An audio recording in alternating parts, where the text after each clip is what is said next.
Assalamualaikum warahmatullahi wabarakatuh. Alhamdulillah wassalatu wassalamu ala Rasulillah wa ala alihi wa sahbihi ajmain. Kembali lagi kita di podcast Quran Sahima, dan tema kita kali ini adalah urgensi basmalah. Dan untuk tema kita kali ini kita ditemani oleh guru kita, yaitu Ustadz Abi Iwan Purwanto. Assalamualaikum Ustadz. Waalaikumsalam warahmatullahi wabarakatuh. Bagaimana kabarnya Ustadz? Alhamdulillah. Alhamdulillah ya. Terkait dengan tema kita, yaitu urgensi basmalah, itu seperti apa Ustadz? Urgensi basmalah dan juga makna dari basmalah itu. Ya baik. Berbicara tentang basmalah, maka maknanya kurang lebih adalah kita memohon pertolongan, memohon bantuan, dan memohon keberkahan dari Allah atas setiap perbuatan yang diawali dengan kalimat tersebut. Itu kurang lebih makna dari basmalah.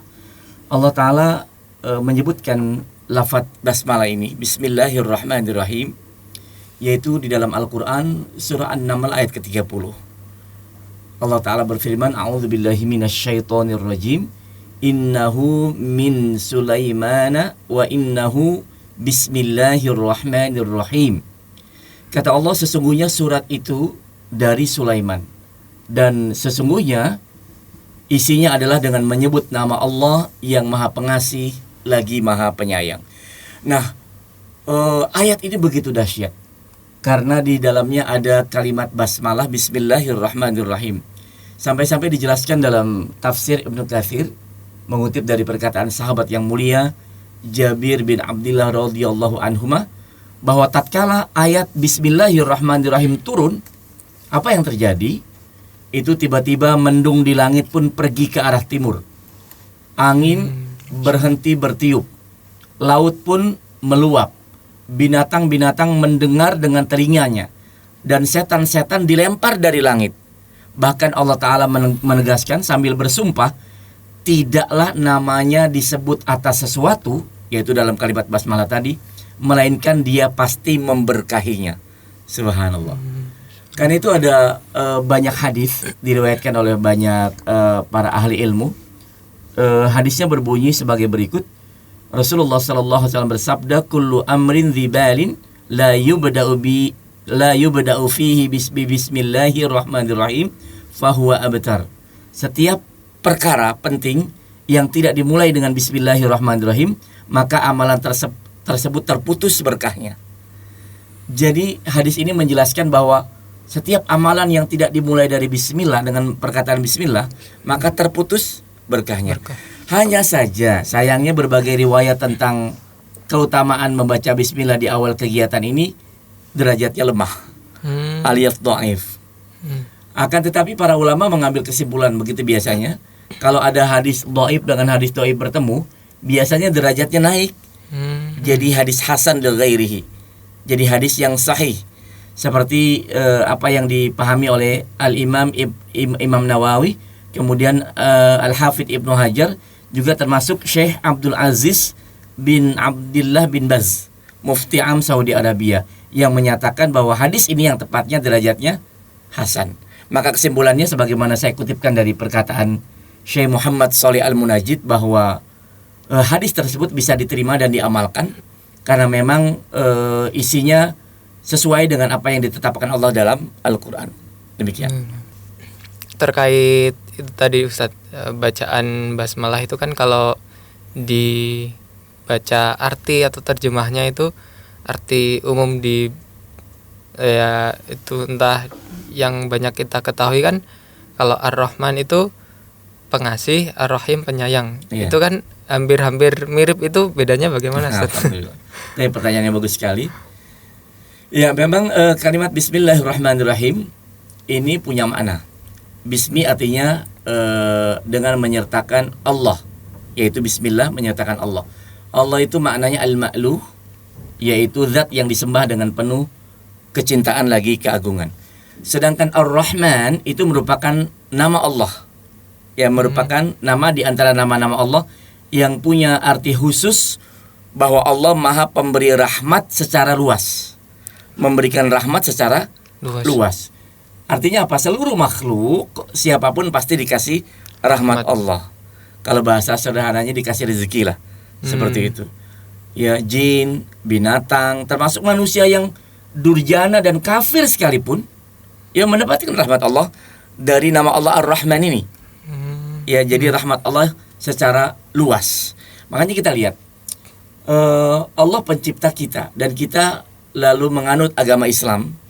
Tetapi di luar sana kita lihat ternyata orang yang paling banyak rezekinya hari ini adalah bukan orang-orang Islam. Ya, tetapi itu semua justru menunjukkan bahwa Allah punya nama yang mulia Ar-Rahman.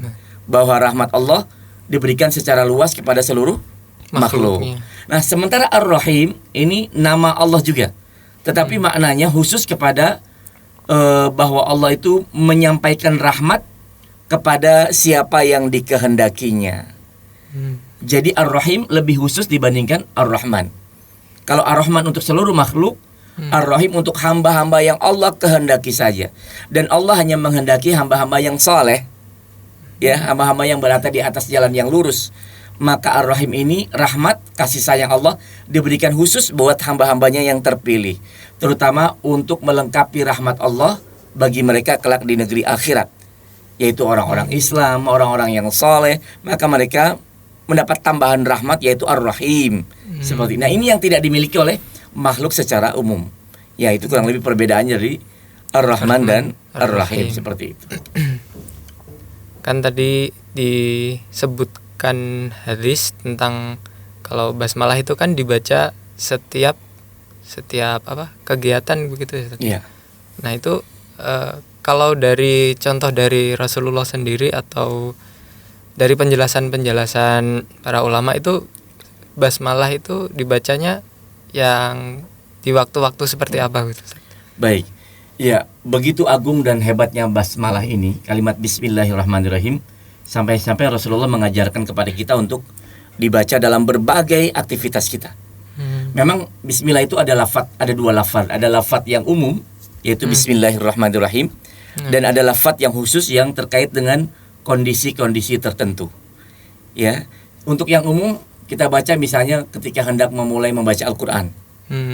Ya, bismillahirrahmanirrahim terutama membaca di awal surah, kecuali surah At-Taubah. Seperti itu.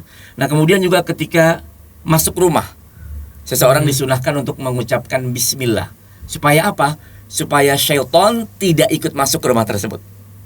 Disebutkan dalam salah satu hadis, setiap orang memasuki rumah dengan membaca bismillah, maka setan berkata kepada teman-teman di belakangnya, tidak ada tempat bermalam untuk kalian.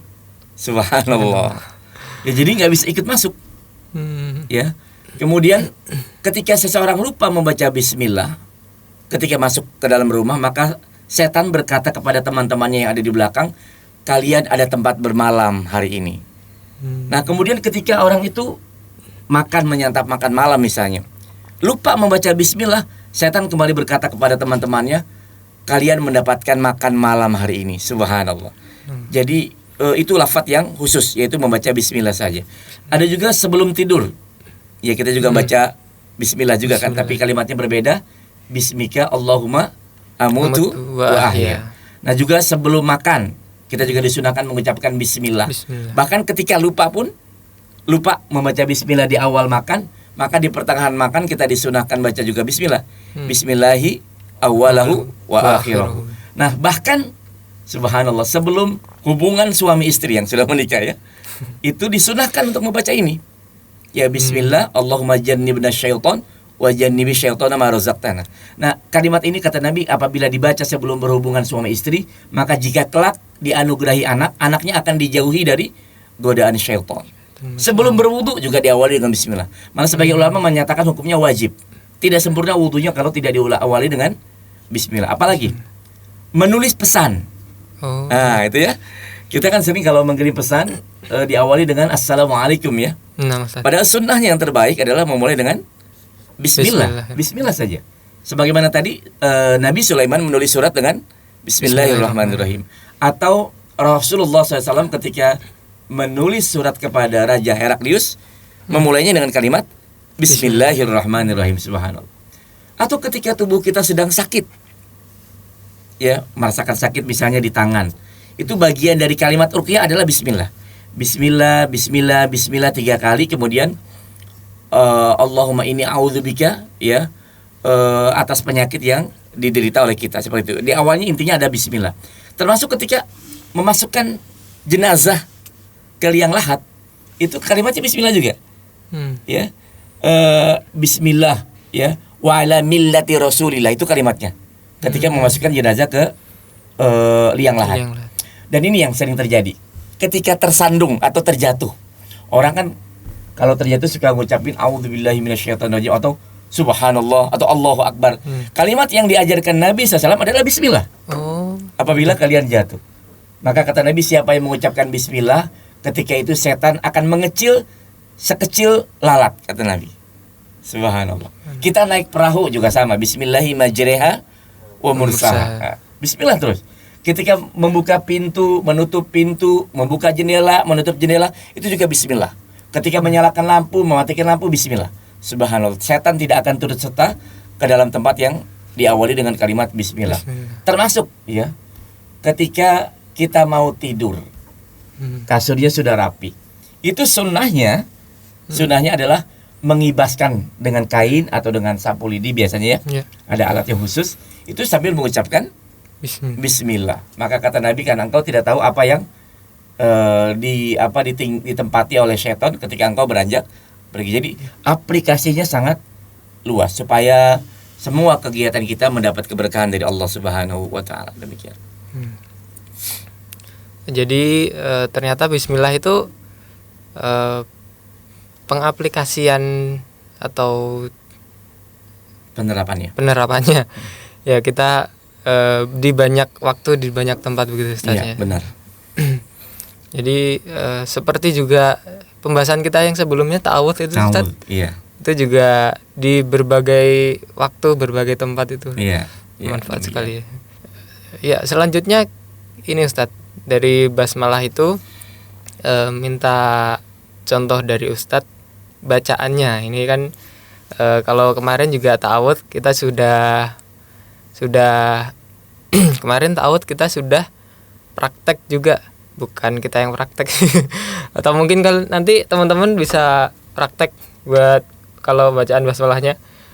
Pertama nanti dicontohkan dulu sama Ustadz. Minta tolong Ustadz dicontohkan bacaan basmalah. Baik, kalau kemarin bacaan ta'awudz kan memang ada sedikit keringanan karena dia bagian dari doa. Ya tidak perlu dikeraskan, tidak apa-apa begitu ya. Tetapi kalau bismillah ini memang di sebagian riwayat boleh dikeraskan, seperti hadis Abu Hurairah radhiyallahu an. Beliau mencontohkan bacaan salat Al-Fatihah itu dimulai dari Bismillahirrahmanirrahim. Sementara hadis riwayat Anas bin Malik memulainya dari Alhamdulillahirabbil alamin, tapi bukan tidak dibaca bismillahnya. Hanya dibaca dengan sirriyah. Ya, secara sirriyah, yaitu secara tidak terdengar. Begitu ya.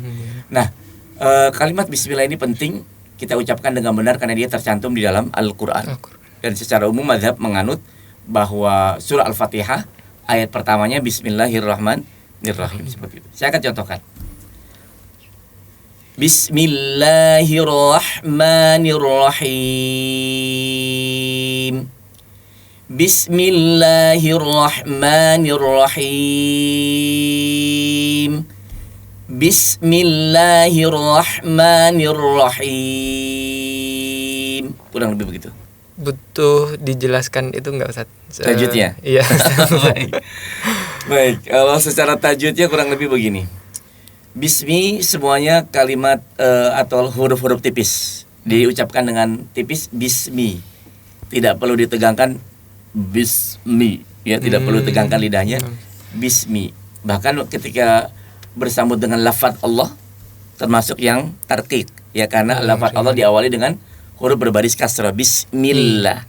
Tidak dibaca bismillah, ya.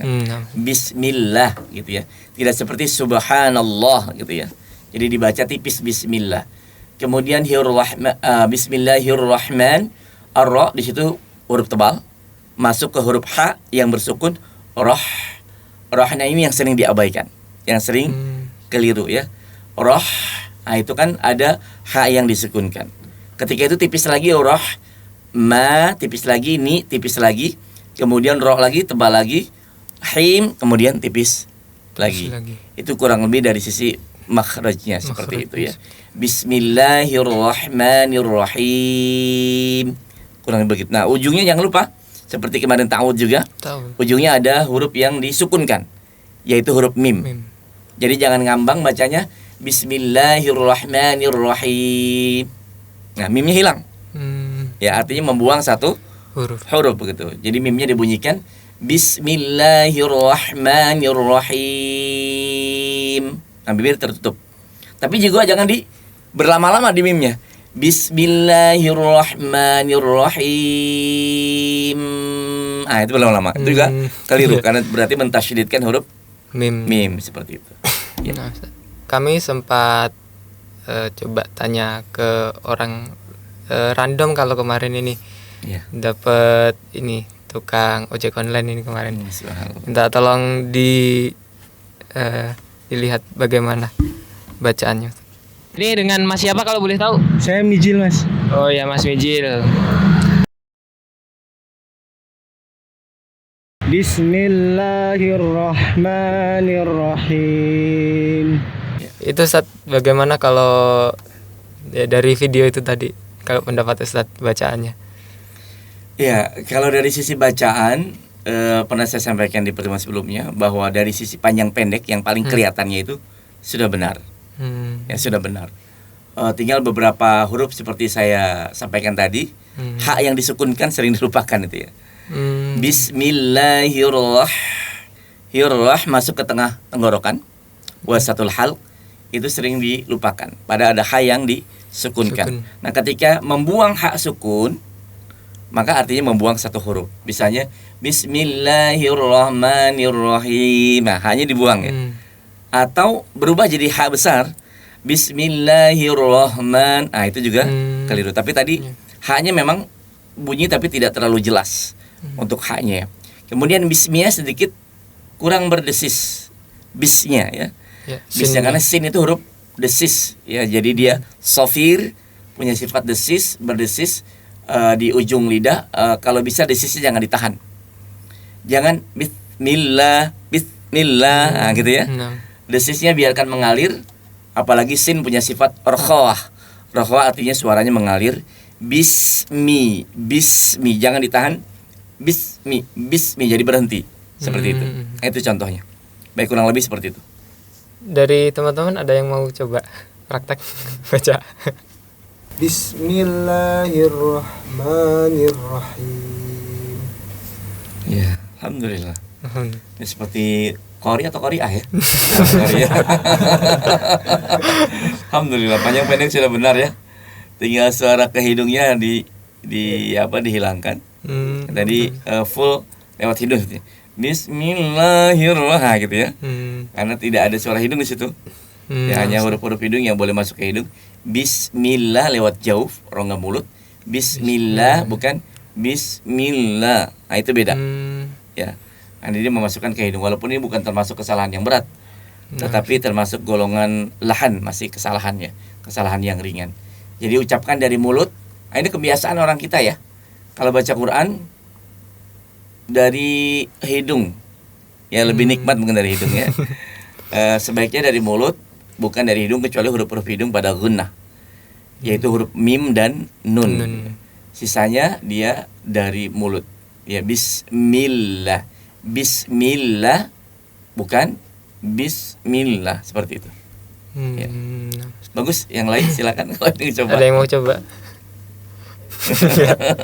Atau tanya dari materi ini tadi, mungkin ada teman-teman yang mau tanya terkait materi tema kita hari ini. Nah, coba Ustaz ya. Fadhal.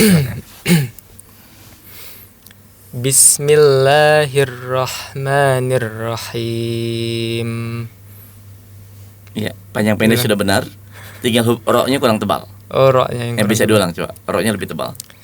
Bismillahirrahmanirrahim. Ya, sudah ada perbaikan. Sudah perbaikan.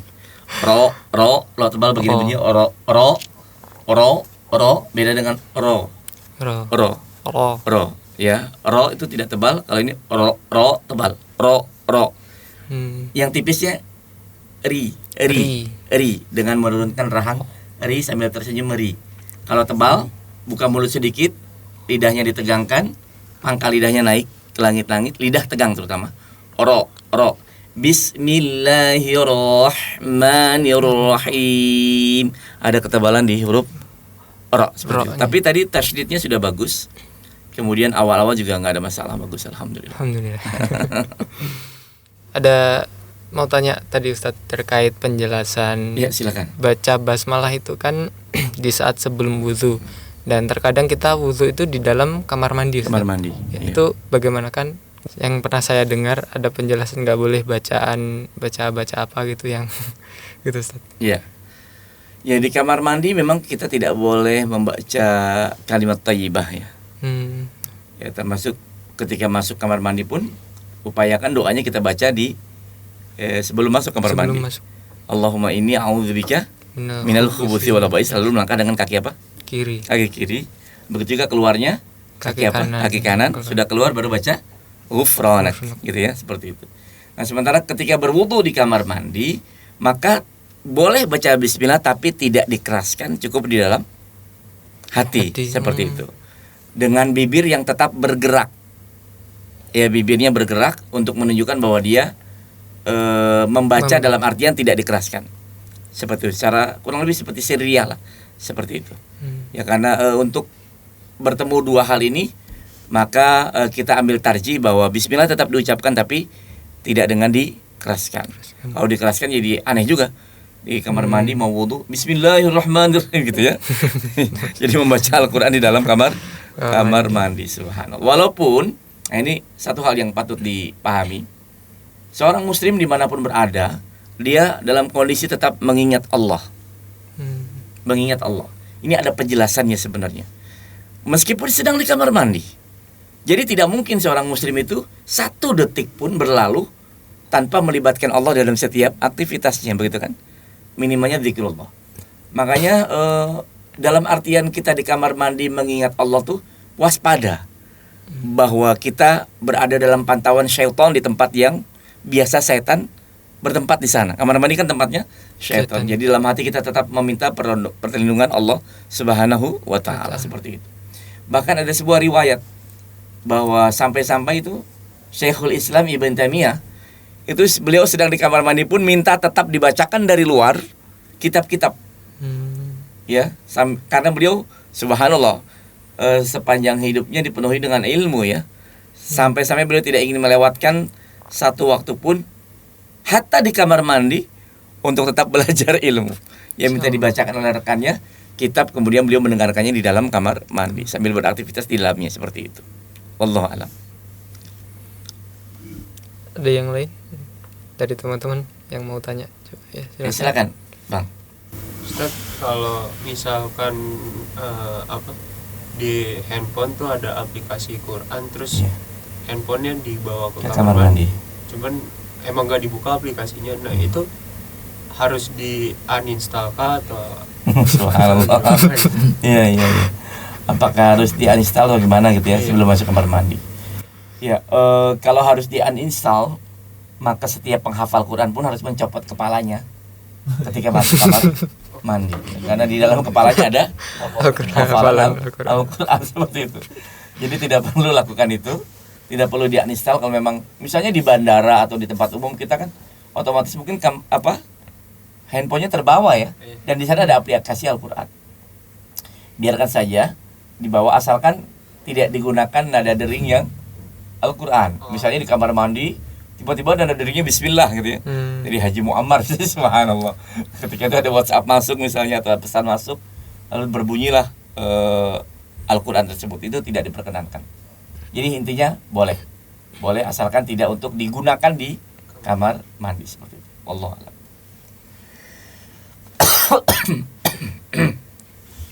Udah dari teman-teman? Ada yang ngantuk sepertinya ya.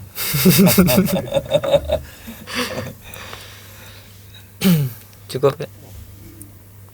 Alhamdulillah, ini tadi pembahasan kita terkait dengan basmalah. Ternyata basmalah itu tidak kalah penting dan urgensinya mungkin hampir-hampir mirip dibilang begitu dengan ta'awudz begitu Ustaz ya. Iya, cuma hanya beda dua sisi saja. Kalau ta'awudz penekanannya pada perlindungan, kalau basmalah penekanannya pada keinginan kita untuk mendapatkan berkah dari kegiatan yang kita kerjakan. Seperti itu. Nah, itu tadi terkait perbedaan, sedikit pembahasan perbedaan ta'awudz dan basmalah. Demikian podcast kita kali ini. Syukran Ustadz untuk waktu dan juga ilmunya yang dibagikan, Masya Allah. Semoga podcast kita kali ini bermanfaat dan juga membawa pahala bagi kita semua. Sampai bertemu lagi di podcast Quran Sahima yang lain. Wassalamualaikum warahmatullahi wabarakatuh.